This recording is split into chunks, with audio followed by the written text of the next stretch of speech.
So you think being a nun is the answer to the problems of your life? For me, it was. Yep. Just to say goodbye to all the worldly things? Yep. Is that what you think You know, is the way being it a is? single woman in society is very difficult. To be a nun, it's a kind of protection. Yeah. And it's a kind of freedom. Then you don't have to get involved in all that dating and social You can be single activities. and still have a can. happy life. You can, but then everyone wants to own you. When you're a nun, you're free. So is that what you get out of being a nun? That's one thing I get out of being a nun. Also, being a nun, you have more time to devote to meditation, to study, to serving society. When you're involved in worldly things, you have so many other obligations and commitments. It's more difficult to find time for meditation. If you're in a relationship, if you have a family, it's more difficult to find time to go for a meditation retreat, for example. But do Yeah. you feel that you miss out on something on being a woman? A lot of women say that being a mother is the best thing that happens to them. It may be. It may well be. But for me, I like being a nun. Yeah. What is Buddhism to you? Buddhism is the path to liberation, a path to awakening, a path out of suffering, a way out of entanglements. All of these desires and attachments that come with worldly life weigh us down, make us confused, and also waste a lot of time. When we follow the path of Dharma, it opens up our heart. We get rid of the entanglements one by one. We become freed from all of those worldly concerns. And one by one, not all at once, of course, but one by one, the worldly entanglements fall away. The chains to worldly life, like shopping, for example, right? Okay, when you're a girl, when you're an ordinary girl, shopping looks so attractive. You can go and buy this and that and the other thing, but it's not always that satisfying. You get one thing, but well, that wasn't exactly the right outfit, so you have to go and buy another one. And then you wear it once or twice and it's not the perfect one either. So then you have to go and buy another one. And it's endless. But that's the right? fun of it. That's Oh, is that life, fun? right? Oh, okay. Well, I found it was unsatisfying.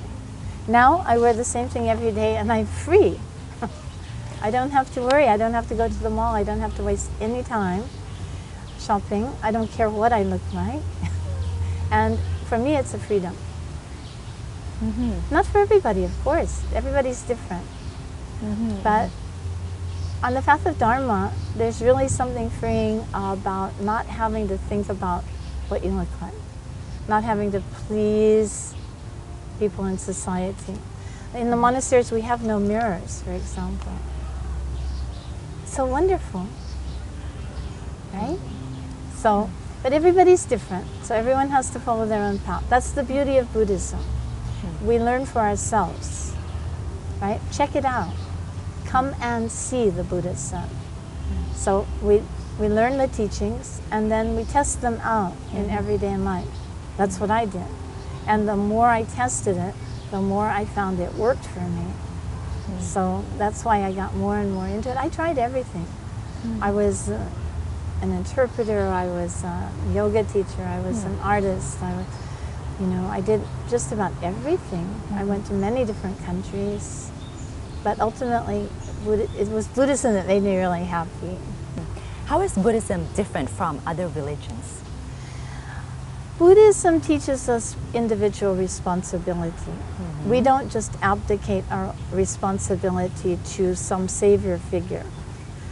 To the Buddha? Not really. The Buddha taught the path, but the Buddha can't take away our sufferings just like that, right?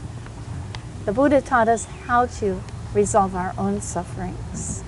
It's more difficult, but it's more reasonable, it's more sensible, it's more practical, right? So there are religions that promise happiness in the future, but Buddhism actually teaches us how to be happier people now. And also how to get along with people of other traditions, right? It doesn't say we're the best, we're right, you're wrong. No.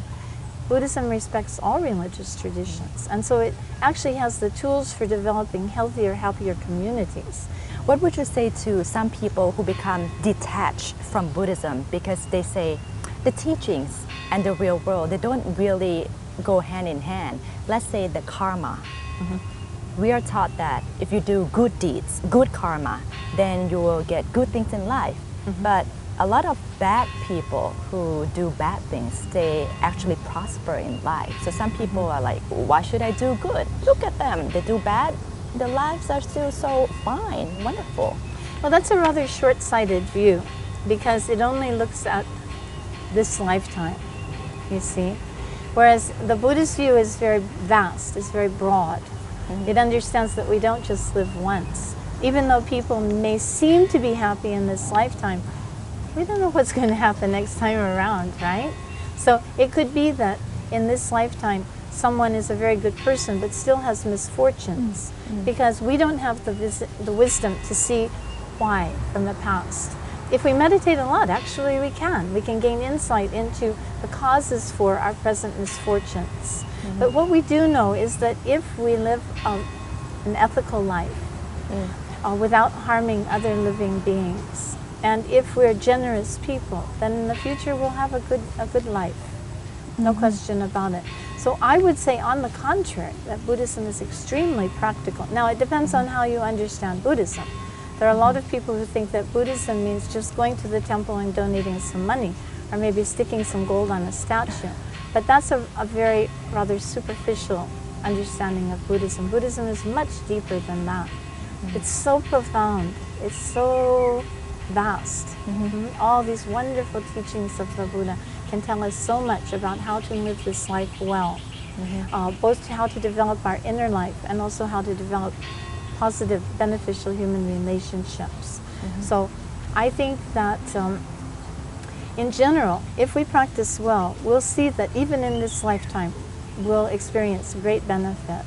Can we achieve nirvana in our lifetime? Sure, why not? I'm not a nun. Okay. That's okay. Can you don't I have to achieve be a it? nun. If you really practice well, you could also achieve nirvana. Check it out.